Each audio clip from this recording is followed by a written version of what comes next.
भाजपच्या निर्णयावर कोर्टाकडून फुल्ली मारण्यात आलेली आहे। सुप्रिया सुळे यांचं हे वक्तव्य आहे। भाजप म्हणजे भ्रष्ट जुमला पार्टी आहे असं सुप्रिया सुळे म्हणतात। सुप्रिया सुळे यांची भाजपवर टीका आहे। दिल्लीवाले महाराष्ट्राचा द्वेष करतात अशा शब्दात सुप्रिया सुळे यांनी टीका केलेली आहे। आमची लढाई अदृश्य शक्तीविरोधात असल्याचं सुप्रिया सुळे म्हणतात। अब की बार गोळीबार सरकार असं म्हणत सुप्रिया सुळे यांनी उपरोधिक टोला सुद्धा हाणलाय। सगळ्यात जास्त इलेक्टोरल बॉन्ड कुठल्या पक्षामध्ये तुम्हाला माहिती आहे? भारतीय जनता पक्षाचे 5,000 कोटी रुपयाचे इलेक्टोरल बॉन्ड फक्त एका पक्षाकडे आहेत आणि त्याच्या पक्षाचं नाव भ्रष्ट जुमला पार्टी म्हणजे भारतीय जनता पार्टी असं आहे।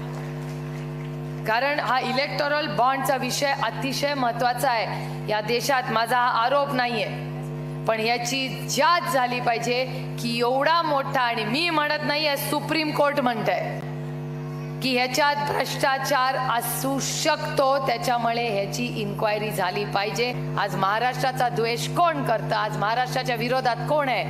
तर ती अदृश्य शक्ती आता ती कोण आहे काय आहे मला माहिती नाही। महाराष्ट्राचे मुख्यमंत्रीच म्हणतात की अदृश्य शक्ती हा राज्य चालवतो। ठीक आहे, अदृश्य शक्ती आहे, ती कुठे आहे मला माहिती नाही, ती इथे आहे का दिल्लीत आहे का कुठे आहे मला माहिती नाही, पण या अदृश्य शक्तीच्या विरोधात लढायचा मी निर्णय घेतलाय।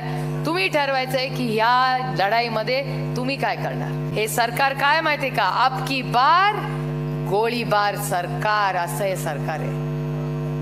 गोळीबारच करतात ते, अजून काय करतात? त्याच्यामुळे या सगळ्या परिस्थितीमध्ये आपल्याला या सरकारच्या विरोधात प्रचंड लढायचंय आणि ती लढाईमध्ये खूप मजा येणार आहे। याचं कारण जे जे आरोप त्यांनी आपल्यावर केले आज ते डबल भारी त्यांच्यावर। या देशाचे 27,000 कोटी रुपये, किती? 27,000 कोटी रुपयाचा गफला हा पेटीएम मध्ये झालेला आहे आणि त्याचीच बातमी अशी आहे जी माझी म्हणणं नाहीये। मी जे वर्तमानपत्रात असलं तेच वाचून भाषण करते की त्याच्या मागे इन्व्हेस्टमेंट ही पेटीएमची कुठली आहे तर ती चायनीज आहे।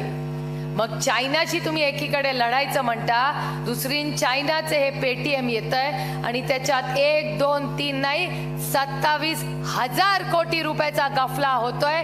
मला वाटतं की मला भारतीय जनता पक्ष जवाब दो की हे 27,000 कोटी कुणाचे?